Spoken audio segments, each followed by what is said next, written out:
හොඳයි මම මේ වීඩියෝ එකෙන් ඔයාලට ගෞසියන් ඉන්ටග්‍රල් එක සම්පූර්ණයෙන්ම ඉන්ටග්‍රේට් කරන විදිය මුල සිට සරලව කියලා දෙන්න බලාපොරොත්තු වෙනවා. හැබැයි මූලික අනුකලන සිද්ධාන්ත ටික දැනගන්න ඕනේ. මේක ඒවා මම කියන්න බලාපොරොත්තු වෙන්නේ නැහැ වැඩිය. ඒ ටික දැනගන්න ඕනේ. හරි මුලින් මම මේක ලියා ගන්නම්. ඍණානන්ත ඉඳලා ධනානන්තයට e වල ඍණ x වර්ගය dx තමයි අපේ අනුකලන විදියට තියෙන්නේ. i කියලා මම ගන්නවා. මුලින්ම කරන්න ඕනේ මේක වර්ග කරන්න ඕනේ. ඒක වර්ග කරන්නේ ඒ කියන්නේ අපිට මේක x කියන එක x විෂයෙන් විතරක් තියෙන එක y විෂයටත් දා ගන්න ඕනේ. ඒ කියන්නේ විෂයන් දෙකකින් අපිට මේක මේ ඒ කියන්නේ විචලන දෙකකට අපිට ඒ කියන්නේ මේකේ කුඩා එකකයට ඒ කියන්නේ අපි මේ වර්ගඵලය ගන්න කුඩා එකකේ විචලන දෙකකට ගන්න ඕනේ. අපි ඒක කරගමු. ඒක කරගන්නේ sin වර්ග θ ධන cos වර්ග θ සමානයි 1 කියන එක පාවිච්චි වෙන විදිහට. හරිද? ඒකින් අපි දැන් මේක මේව කරගමු. එතකොට ඍණානන්ත ඉඳලා ධනානන්තයට e වල ඍණ x වර්ගය ගමු මේකට dx මේක ඍණානන්ත ඉඳලා ධනානන්තයට e වල ඍණ y වර්ග dy කියලා ගමු. හොඳද? දැන් i වර්ග කියන එක නෝ මේක එකම සීමාව තියෙන හින්දා අපිට y සමානයි මේක කියලා එහෙම දාන්න ඕනේ නැහැ සීමාව වලට. එකපාර මේ සීමා දෙක දාලා දාන්න ධනානන්තයට e වල ඍණ x වර්ගය ධන y වර්ගය dy dx වෙනවා. ඇයි මෙතන මේක ගුණ වෙද්දී මෙතන බල දෙක එකතු වෙනවා. එතකොට මේ ඍණ ලකුණ එකතු වෙලා තියෙන ඍණ ලකුණ එළියට ගත්තා. පොදුවට අරගෙන අපේ මේ කුඩා එකකයන් දෙක ගුණ වෙලා යනවා. හරිද? එතකොට dy ඍණාන්ත ධනානන්තර i ඍණාන්ත ධනානන්තර e වල ඍණ x වර්ග ධන y වර්ග dy dx කියලා අපිට අවිල්ල තියෙනවා. දැන් අපි මේකට ඒ කියන්නේ මේ x වර්ග ධන y වර්ග සමානයි. ඒ කියන්නේ අපිට හොඳට වාසියන එකකට තියෙන්නේ අපි මේක කන්වර්ට් කරගන්න ඕනේ මොකටද? කාටීසියන් එකේ තියෙන ෆෝම් එක දැන් කියන්නේ මේ අපේ ඉන්ටග්‍රේෂන් එක xy වලින් තියෙනවා කියන්නේ මේක අනිවාර්යයෙන්ම තියෙන්නේ මොකෙන්ද? කාටීසියන් ෆෝම් එකේ තියෙන්නේ. අපි මේ කාටීසියන් ෆෝම් එක කන්වර්ට් කරගන්න ඕනේ කෙලින්ම පොළායකට. කෙලින්ම පොළායකට කන්වර්ට් කරගන්න ඕනේ. කෙලින්ම පොළා වලට කන්වර්ට් කරන ආදේශය තමයි තියෙන්නේ. අපි පොළා වලට කන්වර්ට් කරන ආදේශය අපි දාගමු. x සමානයි අපි ගන්න ඕනේ කෙලින්ම r cos θ. ඇයි මෙතන වෘතයක් තියෙනවා කියලා හිතන්න. මේ වෘත්තේ අපිට පුළුවන් මේක මෙහෙට මම අරගෙන ගන්නම්. cos θ කියන්නේ අපි දන්නවා cos θ කියන්නේ x බෙදීම r කියලා අපි දන්නවා. cos θ කියන්නේ x බෙදීම r. එහෙනම් x කියන්නේ r cos θ කියලා අපි දන්නවා. එහෙනම් එහෙම තමයි ඔක ඉන්නේ. හරිද? මේක r කියලා ගන්න. මම වෘතය ඇඳලා පෙන්නන්න කියලා හැදුවේ. මම කටින් කිව්ව හින්දා උලන්නේ නැහැ. පෙන්නන්න ඕනේ නැති වෙයි කියලා මම හිතනවා. වීඩියෝ එක ඉක්මනට කරන්න ඕනේ. මේක පොඩ්ඩක් දිගට යන්න ඉඩ තියෙනවා. ඒකින්ද මම ටක් ගාලා වෙගෙන් කියනවා. ඔයාලට පුළුවන් වීඩියෝ එක පියුස් කරලා පිටිපස්සට අරගත්තා. ආයි බැලුවා. ආයි ඉස්සරහට දාගත්තා. ගානට එහෙම බල තේරෙන්නේ නැති කැලි මොනවද කියලා හොඳට අධ්‍යයනය කරලා බලන්න පුළුවන් ඔයාලට. හරිද? එහෙනම් මම මේක දැන් ඒ කියන්නේ r cos තියෙන්නේ. මම මේ කියන්නේ දැන් මේක කෙලින්ම මේ අවකලනය කරගන්නේ නැහැ dx කියලා. මෙතන r කියන්නේත් විචල්යක්. හරිද? θ කියන්නේත් විචල්යක්. හරිද? ඒකවා හොඳට මතක තියාගන්න. මෙතන dy dx තිබ්බා වගේ මේ දෙකම විචල්යන්. yත් අපි ගන්නෙ r sin θ කියලානේ. එතකොට මෙතන දැන් මේකට අලුතින් විචල්යක් දැම්මෙන් දෙහිඳ r කියන්නේ නියතයක් නෙමෙයි. r කියන්නේ විචල්යක්. අනිවාර්යෙන්ම මේ කියන්නේ පොලා එකකට කන්වර්ට් කරද්දී අනිවාර්යෙන්ම අපි කාටීසියන් එකේ තියෙද්දි දෙකම විචල් විදියට ගන්න ඕනේ. මෙතන yx තිබ්බනම් මෙතන r θ කියන්නේ දෙකම විචල්යන් වෙන්න ඕනේ අනිවාර්යෙන්ම. එහෙනම් අපිට දැන් මෙතන මම ගන්නවා. ඒ කියන්නේ මම ඔයාලට දැන් මේක partial derivative වලින් කරන විදිය කියලා දෙන්නම්. මම ඒකින්ද මම මෙතන x සමානයි ෆන්ක්ෂන් එකක් ගන්නවා r θ කියලා. හරිද? ෆන්ක්ෂන් එකක් ගන්නවා. x සමානයි ෆන්ක්ෂන් r θ කියලා ගන්නවා. y සමානයි ෆන්ක්ෂන් මේ g එකත් ෆන්ක්ෂන් එකක් r θ කියලා ගන්නවා. මෙතන ෆන්ක්ෂන් θ අරගෙන මේ x සමානයි y වගේ වෙන්න ඉඩ තියෙනවනේ. ඒකින්ද ඒ වගේ වැරදි දේවල් වලට යන හින්දා මම මෙහෙම g කියලාම ගත්තා. හරිද? ඒතකොට dx කියන එක අපිට මෙහෙම ගන්න පුළුවන්. dx කියන එක ගන්න පුළුවන් partial x partial r ඒ කියන්නේ ඔහොම වෙනවා. ඊට පස්සේ partial y partial y නෙමෙයි partial x partial θ ඒ කියන්නේ ඒ කියන්නේ x විෂයෙන් මේ partial මෙතන මේ partial ලකුණ කියන්නේ d ටම තමයි. හොඳද? ඒ කියන්නේ මෙතන විචල්යන් දෙකක් තියෙන හින්දා තමයි මෙතන මේ partial කියන ලකුණ දාන්නේ. විචල්යන් දෙකක් ඒ කියන්නේ සාමාන්‍යයෙන් අවකලනය කරද්දී partial ලකුණ දානවා අනිවාර්යෙන්ම. හොඳද? ඒක දාන්න ඕනිවත් නෑ. ඒක ඉතින් අර පැටලෙන හින්දා වගේ ඔක දාන එක හොඳයි. ඒ කියන්නේ විචල්යන් දෙකක් තියෙනවා කියලා තේරෙනවනේ අපිට. ඒකින්ද partial x partial r ගුණය කොහොමද කියලා ඔයාලට හිතනවා ඉතින්.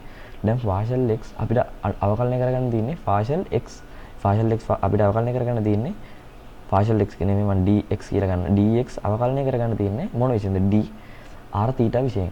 d r θ විශේෂයෙන් ඔක් කරද්දී අපි r ගෙන් කරපු එක d partial r ගෙන් ගුණ කරලා අපි x ගෙන් කරපු එක partial x ගෙන් මේ theta ගෙන් කරපු එක partial theta ගෙන් ගුණ කරලා දානවා. හොඳද?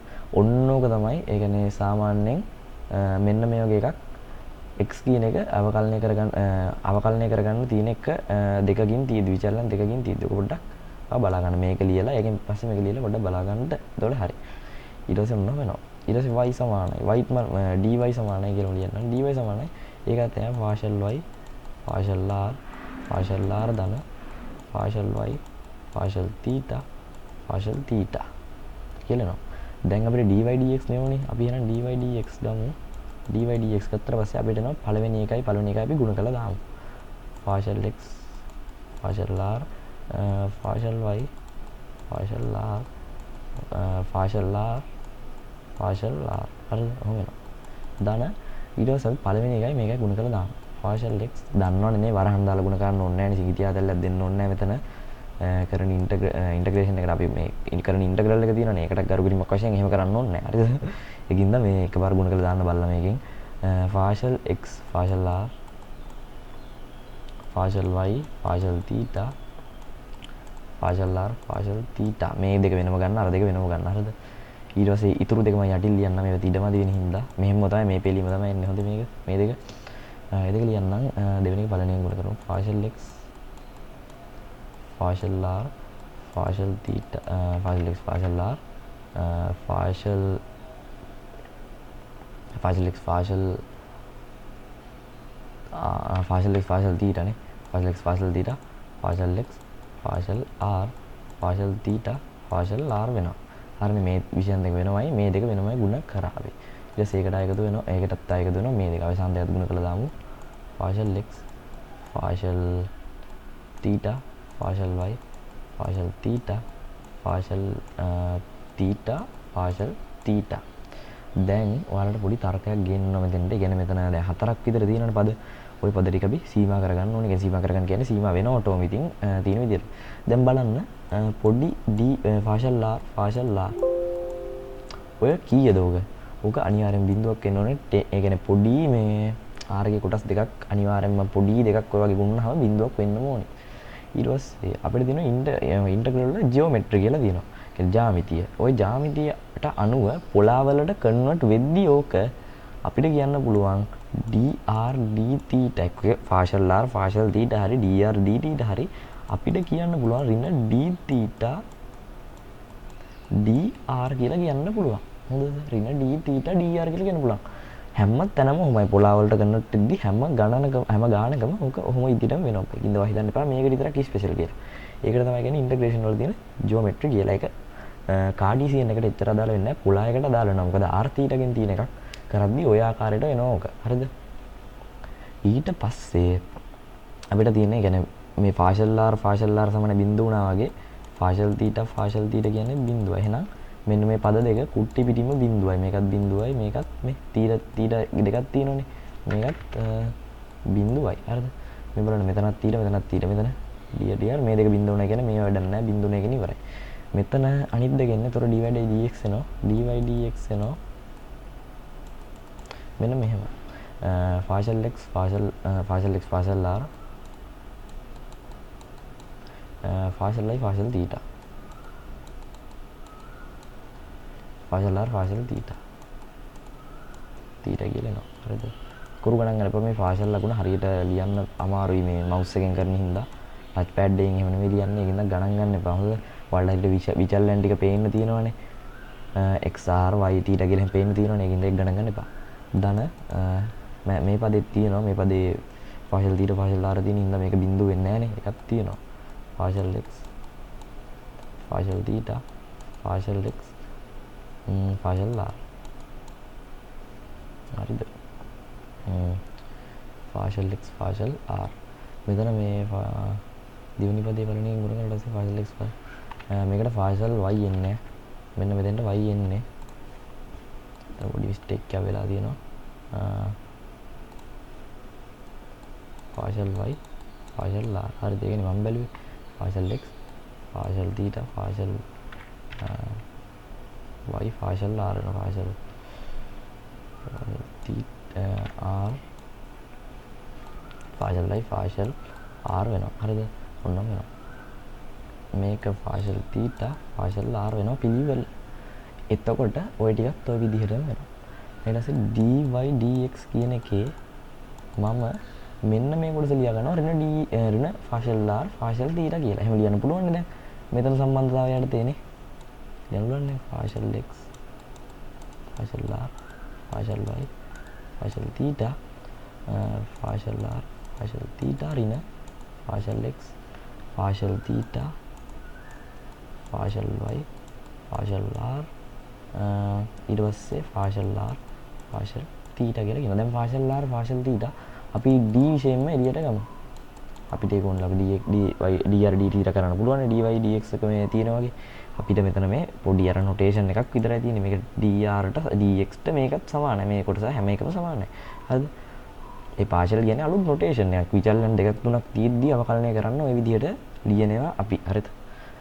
කලණය තුලදී. ඒකින්ද අපි මේක එළියා ගමු. partial x partial r partial y partial theta ඍණ partial x partial theta partial y partial r. හරිද? ඔක් ගුණ වෙනවා මොකෙන්ද? dr d theta ගෙන්. හරි අපි එහෙනම් dy dx ගත්තා. දැන් අපි partial r මේ partial r කියන්නේ x විශේෂයෙන් x කියන එක r විශේෂයෙන් අවකලනය කරනවා. y කියන එක theta විශේෂයෙන් අවකලනය කරනවා කියන එක තමයි උතන හැඳින්වීම වෙන්නේ. සාමාන්‍ය මම දැන් වලට එකපාරක් කිව්වා partial කියන එකේ 100% කියන්නේ කියන්නේ d කියන එකම තමයි. හරිද? ඒක අර විචලන දෙකක් විතර තියෙනවා. මෙතන xy විචලන තියෙන xy නෙමෙයි r theta කියන විචලන දෙකම තියෙන හින්දා අපි මොකද්ද මේකට partial කියන එක දාගත්තා. ඒක විතරයි වෙනසකට තියෙන්නේ. හරි. අපි එහෙනම් dy dx කියන එක කොහොමද තියෙනවනේ? අපි එහෙනම් අපේ අය අරග ලියා ගමු x සමානයි r cos theta y සමානයි r sin theta. එහෙනම් dy dx කියන එක අපි ලියන්න පුළුවන් dx partial x partial r කියන්නේ dx dr කියන්නේ dx dr කියන්නේ cos theta. partial y partial theta partial y partial theta කියන්නේ r cos theta. වතාවක් r cos theta ඍණ අවකලනය කරන වෙන කියලා දෙන්නේ නැහැ මම. මේක කරන්න ඒ දැනුම තියෙන්නම ඕනේ අනිවාර්යයෙන්ම. මොකද partial x partial theta කියන්නේ ඍණ r cos r sin theta sorry r sin theta. partial y partial r කියන්නේ partial y partial r කියන්නේ sin theta. එහෙනම් dy dx කියන කෙනා r cos වර්ග theta dr d theta තියෙනවා. dr d theta තියෙනවා. මම කියන්නේ මෙහෙම ලියන්න නේද මම හින්දා d theta කියලා තියෙනවා. හරිද? එහෙනම් අපිට ලියන්න පුළුවන් මේක මේ මුළු මේ එකම dr d theta ගෙන් මේ ගුණ වෙන තමයි තියෙන්නේ. හරිද? මෙහෙමනේ තියෙන්නේ. හරිද? ඒතර මේක ලියන්න පුළුවන් r cos වර්ග theta විතරට දාන වෙනවා r sin වර්ග dr d theta. පැහැදිලිද? එහෙනම් අපිට පුළුවන් මේක මේකෙන් ගුණ වෙනවා dr d ගෙන් මුළු මේකම ගුණ වෙන්න තියෙනවා. හරිද? ඒතර dy dx කියන එක අපිට පුළුවන් r එළියට අරගෙන cos වර්ග theta දැන් sin වර්ග theta කියන එකයි කියලා r dr d theta කියලා ගන්න පුළුවන්. එහෙනම් dy dx කියන එක ඔන්න ඔය ආකාරයට එනවා. එහෙනම් අපි ආයි අරකට යන අනුකලනයට ඊවලින් ඍණ අනන්ත ඉඳලා ධන අනන්තයට ඊවල ඍණ x වර්ග dx තමයි තිබ්බේ. ඒක අපි විචලන දෙකකට දාපු හින්දා අපිට පුළුවන් මේක ඍණ x වර්ග ධන dy dx කියලා දාන්න තවත් එකක් මෙතනින් සීමාවක් ඇඩ් වෙනවා. y වලට හරි x වලට හරි ඒ දෙක පටල ගත්තර උලන්නේ නැහැ. හරිද? එතකොට මේක තමයි i වල ස්ක්වයර් y කියන්නේ i වල වර්ගය. හරිද? එහෙනම් i වල වර්ගය කියන එක කොහොම එනවා නම් අපිට දැන් ඍණ අනන්ත ධන අනන්තට තියෙන්නේ අපිට මටවා කියන්න ඔයාලා නිකම්ම මට කියන්න එපා. ඔයාලම කියාගන්න නැවතනිද්දි වීඩියෝ එක බලද්දි මෙන්න මේ ෆන්ක්ෂන් එක මෙහෙම එන්නේ. ඒක ඔයාලට සැකයක් තියන්න එපා. e වලින් x වර්ග කියන්නේ يعني අපි i කියන එක ඔන්නෝම එන්නේ. e වලින් x වර්ග කියන එක e වලින් x වර්ග කියන එක මෙහෙම එන්නේ. ඇයි කියන්නේ මේක ඉවන් ෆන්ක්ෂන් එකක් නේ. ඉවන් ෆන්ක්ෂන් එකක් සිමෙට්‍රි වෙන කියන්නේ දෙක සමමිති කක්ෂයක් තියෙනවා බිඳුවේදී. හරිද? බිඳුව තමයි සමමිති කක්ෂය වෙන්නේ. දෙපැත්තට සමමිතික වෙනවා. හරිද? ඒක හින්දා මේ ඉවන් ෆන්ක්ෂන් එක මේක තවත් මේක අපිට කියන්න පුළුවන් මේ මෙන්න මෙතන උපරිමගය x සමානයි බිඳුවේදී තමයි y ගේ උපරිමගය වෙන්නේ. එතකොට මේක 1යි. එතකොට මෙන්න මේ කොට තමයි අවකලනය කරන්න තියෙන්නේ. අපිට මේක ඍණ අනන්තයෙන් ධන අනන්තයටම අනුකලනය කරන්න තියෙන්නේ. හොඳ. ඍණ අනන්තයෙන් ධන අනන්තයට මේක ඉන්ටග්‍රේට් කරන්න ඕනේ. සිංහල වචන කියන්න හොඳ නැහැ වැඩිය. සිංහලෙන් කියද්දි මට මේ අවකලනයට අනුකලනයට අවකලන එහෙම කිය වෙනවා. හරිද? ඒකින්ද මේ ඉන්ටග්‍රේට් කරන්න තියෙන ඕක. හරි. දැන් අපි මේ ටිකේ ඩෙරිවේටිව්ස් ගත්තා. ඒ ටිකත් සේරම හරි dy dx කියන ටිකත් හරි. එතකොට ඍණ අනන්තයෙන් ධන අනන්තයට දැන් ඔක තියෙද්දි ඔයාලට කියන්න පුළුවන් ද x උයි y x කියන එක ඍණත් වෙනවා. y කියන ඍණත් වෙනවා ධනත් වෙනවා. y කියන එක ඍණත් වෙනවා ධනත් වෙනවා. එහෙනම් මට කියන්න x කියන්නේ x මේ පොඩ එන x කියන්නේ r cos θ නම් y කියන්නේ r sin θ නම් වෘත්තය මෙහෙම නම් පොලා කෝඩිනේට් එකේ කෝඩිනේට්ස් වල ඛණ්ඩාංක වල වෘත්තය මෙහෙම නම් මට කියන්න x කියන්නේ x ධන වෙන්නත් ඕනි y ධන වෙන්නත් ඕනි තව ඍණ වෙන්නත් ඕනි y ඍණ වෙන්නත් ඕනි. එහෙනම් මෙතන මේ සේරගෙම ඒ කියන්නේ sin අපි දන්නවා r කියන්නේ කොහොමද ධනයි. ඒක ධනයිනේ කොහොමද? එහෙනම් මේ cos θ sin θ ධන ඍණ වඩා උලන්නේ. එහෙනම් මේ වෘත්ත පාදයේ මේ වෘත්ත පාදෙත් අපිට ගන්න පුළුවන් මේකත් ගන්න පුළුවන් මේකත් ගන්න පුළුවන් මේකත් ගන්න පුළුවන්. අනිවාර්යයෙන්ම ගන්න පුළුවන් නේ. ඔයාලට ඔන්නේ කොටස ගොඩාක් වැදගත් වෙන්නේ අපි දැන් බිඳුවේ ඉඳලා අනන්තයට මේක අනුකලනය කරනවා කියලා හිතා ගන්න. මම ඒකත් පෙන්නන්නම් මෙතනම. එතකොට මට කියන්න බිඳුවේ ඉඳලා අනන්තයට ගද්දී මේකේ ඒ කියන්නේ එතකොට මේ අපේ පුලා අපේ කාඩීසියන් එකේ තියෙන එක මෙන්න මෙහෙමනේ තියෙන්නේ.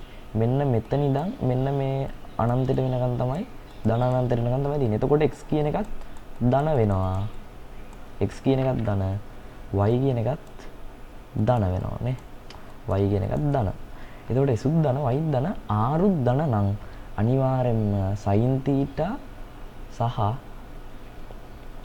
sin θ සහ cos θ ධන වෙන්න ඕනේ. අපි දන්නවා මේ වෘත්ත පාදකයේ sin θ ධනයි ඔක්කොම ධනයි ඕල් ධනයි. හරිද? මේකේ අපි දන්නවා sin θ පමණයි ධන. මොකද r y සමානයි r sin θ කියන එකේ. එතකොට මෙතන මේ අපි දන්නවා y විතරයි මෙතන ධන x ඍණ හින්දා මෙතන sin θ විතරයි ධන වෙන්නේ. වෘත්ත පාදක ගැන හොඳට අධ්‍යයනය කරන්න. හරිද? ධන වෙන්නේ ඔන්න ඕක විතරම තමයි. එතකොට මේක ධන වෙනවයි කියන්නේ sin θට මේක අපි බලන්න ඕනේ cos θටත් ධන නැද්ද කියලා. cos θට මේක ධන වෙන්නේ නැත. අපි දන්නවා sin θට සහ cos θට දෙකටම ධන වෙන්නේ මොකද්ද? මෙන්න මේ වෘත්ත පාදකය කියන්නේ බිඳුවේ ඉඳලා π/2ට වෙනකන් තියෙන වෘත්ත පාදකය. එහෙනම් අපි මේක ඉඳලා ගන්නවා නම් අපේ θගේ සීමාව කොච්චරද? එහෙනම් අපි මම ඒකත් ලියන්නම් මෙතන. අපි ඍණ අනන්තයෙන් ධන අනන්තයට ගන්නවා නම් දැන් අපි මෙතන r θ කට ගත්තානේ මේක. අපි මේක කළා. අපි එතකොට θගේ සීමාව ලියනවා. ඊවලින් x වර්ග නම් θගේ සීමාව අපි ලියන්න පුළුවන් බිඳුවේ ඉඳලා π බෙදීම 2ටයි sin θ cos θ දෙකම ධන වෙන්න ඕනේ. නෑ. මේක 2πට මෙතන ඍණ අනන්තයෙන් ධන අනන්තයනේ මං හිතුවේ අර බිඳුවේ ඉඳලා අනන්තයට කියලා. බිඳුවේ ඉඳලා අනන්තයට තියෙන එකේ අපි දන්නවා ඊවලින් x වර්ග මෙතන මේ ඍණ ඒවත් තියෙන හින්දා බිඳුව විතර 2πටම ගන්න පුළුවන්. මොකද මේවා ඍණ වුණාට sin θ cos θ ඍණ වලට උලන්නේ නැති හින්දා. හරිද? ඒතර මෙහෙම තිබ්බොතින් අපිට θගේ සීමාව ගන්න වෙන්නේ කීයදලා කීයද? අපිට θගේ සීමාව ගන්න වෙන්නේ මෙන්න මේ බිඳුවේ ඉඳලා π/2 ටැන්ජ් එක 90කට නම් විතරයි ගන්න තියෙන්නේ. බිඳුවේ ඉඳලා π/2ට තමයි ගන්නට වෙන්නේ. දැන් ඔයාලට සීමා ගන්න එක පිළිබඳ අයිඩියා එකක් එන්න දෙන්නේ. ඍණ අනන්තයට ධන අනන්තයටම මේක තව මේව කරන්න තියෙන හින්දා අනිවාර්යෙන් r ගේ සීමාව නම් මොනවා වුණත් මේකේ ඊවල next ර්ණ අනන්තයට ධන අනන්තයට හරි බිඳුවේ ඉඳලා අනන්තයට මොන තිබ්බත් r ගේ සීමාව නම් බිඳුවේ ඉඳලා අනන්තයට තියෙනවම තමයි ධන අනන්තයට. හරිද? ඒක අනිවාර්යෙන්ම තියෙන්න ඕනේ. හරිද? දැන් ඔන්න ඔය කිව්ව කාරණා ටික යටතේ මම ඔයාලට මේක ඉන්ටග්‍රේට් කරලා පෙන්වන්න තමයි හදන්නේ. හොඳද? දැන් එහෙනම් අවසාන අදියර ටික අපි ඉන්නේ. මම මකනේ ගත්තා. මේ ටික මකලා දාන්න ඉඩ නැත්තම් මදි වෙයි අපිට. තයාර රැද්දි හරිද? එහෙනම් හරි. අපිට එහෙනම් ඕක කොහොමද දිනනවා? මම දැන් ඔයාලට සීමා ගන්න එක පිළිබඳ මූලික විස්තරය හොඳටම දුන්නා. ඔය cos θ sin θ r කොහොමද දන්නේ? ඉඳ sin θ cos θ ධන වෙන ඒවා ඍණ අනන්ත ධන අනන්ත තියෙනවා නම් සේරම ඍණ උනත් තවුලක් නැති හින්දා ඒක මුළු වෘත්තෙම කවර් වෙන්න ගන්න ඕනේ. අර k බිඳුව ඉඳලා අනන්තයට ධනව තියෙන x හා y ධනව තියෙන හින්දා r කියන එකත් ධනයි නම් θ කියන එක අපි ගන්න ඕනේ බිඳුව ඉඳලා π/2ට වෙනකන් විතරම තමයි. ඒකයි මම මෙතන අදහස් කරන්නේ. හරිද? ඔයාලා වීඩියෝ එක පිටුවස්සට ගිහලා හොඳට බලන්න. නැත්තම් තේරෙන්නේ නැහැ මේ ගවේෂණ එකට ගවේෂණ ඉන්ටග්‍රල් එකට ඒක අනිවාර්යයෙන්ම ඕනි වෙනවම තමයි. නැත්තම් හදන්න බෑ මේක ඇත්තම කියනවා නම්. හරිද? එතකොට i වල වර්ග මට ගන්න පුළුවන් මෙහෙම. මම දැන් කිව්වා බිඳුවේ ඉඳලා r කොහොමත් අනන්තෙටම තියෙනවා. r ගේ සීමාව ගන්නම් වෙන වෙනම සීමා තියෙන හින්දා ඊට පස්සේ θ සමානයි බිඳුවේ ඉඳලා මේක ඍණ අනන්ත ඉඳලා ධන අනන්තට තියෙන හින්දා θ සමානයි බිඳුවේ ඉඳලා 2πටම ගන්නවා මම. ඇයි අවුලක් නැහැ නේ ඍණ ධන උනාට මොන පොයින්ට් එකකට දානුණත් අවුලක් නැහැ අපිට. ඒක හින්දා මම මෙතන දැන් ඉවල අපි දන්න x කියන්නේ r වර්ග sin වර්ග θ y වර්ග කියන්නේ r නෑ x කියන්නේ r වර්ග cos වර්ග θ y කියන්නේ r වර්ග sin වර්ග θ. එතකොට මේක මේ වුණාට පස්සේ අපි දන්නවා r වර්ග sin වර්ග θ ධන r වර්ග cos වර්ග θ කියන එකේ r වර්ග එළියට ගියාම sin වර්ග θ ධන cos වර්ග θ සමාන එක වෙලා මේක එනවා e වල ඍණ r වර්ගය dr dθ. හැබැයි dr dθත් එක්ක අපිට ආවා r කියලා dy dx කියන එකට r dr dθ වෙනවා. ඔන්න දැන් අපි වෙන වෙනම θ ගේ එකයි අරකයි ලියමු. i වර්ග කියලා දාලා තීටගෙන් අනුකලනය කරන්න ඕන විෂය දාලා ඒකයි ඒක අරකයි ලියමු. හරිද? එතකොට θ සමානයි බිඳුව ඉඳලා 2πට වෙනකන් මෙතන θගෙන් නෑ. මෙතන r විතරනේ තියෙන්නේ. එහෙනම් අපිට 1 dθ කියලා ගන්න පුළුවන් ඕක. ඊට පස්සේ r සමානයි බිඳුවේ ඉඳලා අනන්තයට වෙනකන් e වල ඍණ r වර්ග කියන එක මම මෙතන ලියන්නේ නෑ. කෙලින්ම පොඩි සබ්ස්ටිටියුට් එකක් දානවා. තව ස්ටෙප් ටික ක්ලෝන් වෙන නිසා. හොඳද? තවත් මේක යටට යන්න ගියොතින් වීඩියෝ එකක් දිග්ගැස්සෙනවා. ඒකින්ද මම ටග් ගාලා මේ වල හිතින් මම මෙතන දාලා පෙන්නන්නම්. හරිද? r වර්ග සමානයි u කියලා දානවා. r වර්ග සමානයි u කියලා දාපු ගමන් dr සමානයි du යට 2r කියලා එනවා. දන්නවනේ. ඔයාලා කියන අවකලනය කරලා ඒක උක්ත කරලා ගන්න. dr කියන ගුප්ත කරලා ගන්න. එතකොට මෙතන එනවා 1 යට 2යි e වල ඍණ u සීමාවන් ඔහොමම තියෙනවා. ඒක වැරදි වැඩක්. හරිද? මම ආයේ u කියන එක r වර්ග කියන විෂයට කන්වර්ට් කරන නිසා මම සීමාව ඔහොමම තියෙනවා. මම මේ නිකන් හිස් වචන කියනව නෙමෙයි. ඔයාලා හොඳට හිතලා බලන්න මම මේ කියන වචන වල තේරුම. හොඳද? පිටිපස්සට කරලා අරගෙන බලන්න. මම e වල ඍණ u දැම්මට මම මෙතන සීමා වලට මොනවක් කරන්නේ නැහැ. හරිද? සීමා කොහොමවත් මෙහෙම එන්නත් ඉඩ තියෙනවා. මම මෙහෙමත් දන්නේ නැහැ. මම සීමා වලට මොනවත් කරන්නේ නැහැ. මම 1 යට 2යි du බෙදීම 2u කියන එකේ මම du බෙදීම 2r කියන එකේ r නේ තිබ්බේ. du බෙදීම 2r නේ තිබ්බේ. දෙක මෙහෙට ගත්තා r ට r කැපිලා යන විදිහට සෙට් කරා. එතකොට i වර්ග කියන එකේ මේකයි බිඳුවනේ තියෙන මෙතන θ යනවා. ඒතකොට 2π එනවා. ඒව සරල වශයෙන් කියලා දෙන්න අවශ්‍ය නැහැ. මම කිව්වා අනුකලනයේ මූලික දේවල් කියලා දෙන්නේ නැත කියලා මෙතන. හරිද? ඒව ඔයාලා දැනගත්තා නම් තමයි අනිවාර්යෙන් මේක හදන්න යන්න සුදුසු. නැත්තම් බෑ මේක කරන්න. හරිද? දැන් ඊට පස්සේ බලන්න e වල ඍණ u තියෙනවා. e වල ඍණ වල ඍණ e වල ඍණ u. එතකොට ඍණ e වල ඍණ r වර්ගය. r සමාන බිඳුවේ ඉඳලා අනන්තයට වෙනකම්. නේද? අපි මේකේ ඉන්ටග්‍රේට් කරන මෙසේන එක දන්නවා. ඍණ e වල ඍණ u. ඒ කියන්නේ ඍණ u සමාන t කියලා මොකක් කරලා ආදේශයක් දැම්මට පස්සේ ඍණ එකෙන් බෙදිලා ර්ණ එළියට යනවා. e වල ඍණ t වෙනවා. එතකොට ඍණ e වල ඍණ u වෙනවා. ඍණ e වල ඍණ u කියන්නේ ඍණ r වර්ග හින්දා u කියන්නේ r වර්ග හින්දා ඍණ e වල ඍණ r වර්ග වෙනවා. ඒවා බේසික්ස් අනුකලන ඒකින්ද ඔයා මේක දැන් මෙතනින් එහාට කරන්න ආයි කියලා දෙන්න අවශ්‍ය වෙන්නේ නැහැ. ඔන්නෝ වෙනවා. හරිද? මම සීමා මාරු කරෙත් නැත්තේ ආයි මම r විශේෂයට ගන්න නිසා මෙතන. මේ දෙකට මේ දෙක කපලා දාන්න පුළුවන් මොනවද දැම්මත් ඔය හැමෝම තියෙන හින්දා. එතකොට i වර්ග සමානයි. අපි දන්නවා මෙතන අනන්ත දැම්මොතින් අනිවාර්යෙන් ඍණ අනන්තයේ ඍණ r ගේ වර්ගය අනන්ත වෙලා බිඳුවක් වෙනවා මේක. එතකොට මේක කට් වෙලා යනවා. ඊට බිඳුව දැම්මොතින් මේක එකක් වෙනවා. බිඳුවෙනි බල එකයි නේ වල. එතකොට ඍණ මෙතන මම ඔයාලට පෙන්නන්න එක නම් ඍණ 1යි ඍණ 1 කියලා එනවා. හරිද? ඍණ 1යි ඍණ 1 කියලා එනවා පයි වලින්.